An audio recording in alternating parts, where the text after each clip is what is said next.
Talagang walang sawa si Oppo guys. Sa mga nagagandahan po sa design ng smartphone na to, please lang po wag po kayo magpapadala sa itsura po ng smartphone na yan. Para sa 11,000 pesos sa may 8256 na version, isa itong si Oppo A3 sa may pinakamababang specs na makukuha natin sa may ganyang presyo. Even yung 6128 na version, 9,000 po yung kanyang SRP. Sablay na sablay po talagang smartphone na yan.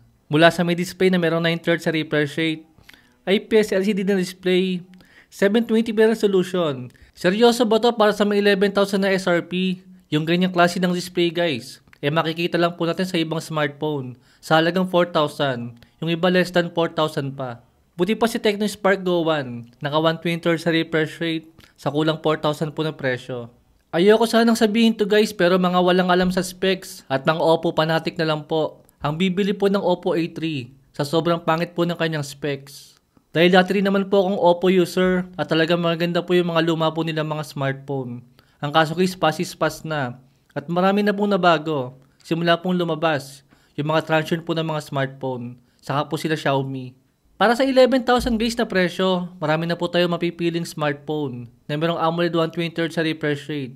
Yung iba naka-AMOLED curved display pa at karamihan po dyan, puro naka Full HD na po yung mga resolution. Kaysa po dito kay Oppo A3, maganda lang po ang ganitong klase ng display kung 5 years ago pa. Kaso 2025 na at nagkalat na po ang maraming smartphone sa ganyang klase ng presyo na puro mga naka-AMOLED na. Isang pinagmamalaki po ni Oppo dito is meron po siyang military grade shock resistant. Kahit naman ibalibag mo isang smartphone na to, hindi po siya mababasag. Dahil meron lang po siyang build quality dito na plastic.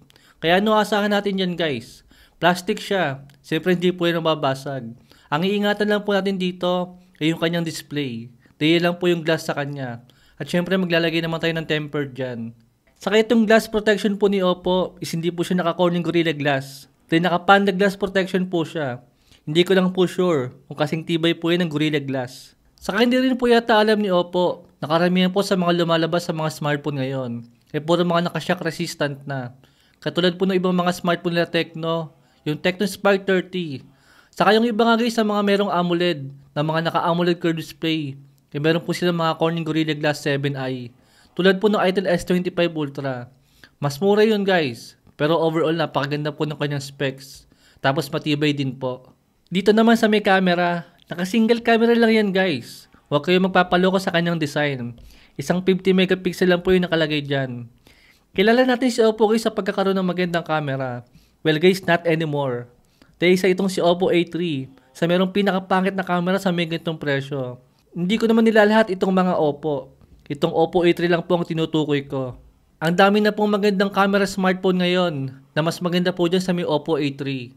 Tapos mas mura pa. Tulad po nito si Tecno Camon 30S. Isang mataas po dito kay Oppo is itong 45 watts sa charger niya. Tama lang po yan para sa may ganyang presyo ngayon. Dahil karamihan po sa mga lumalabas sa mga smartphone ngayon is ganyan na po yung mga charger.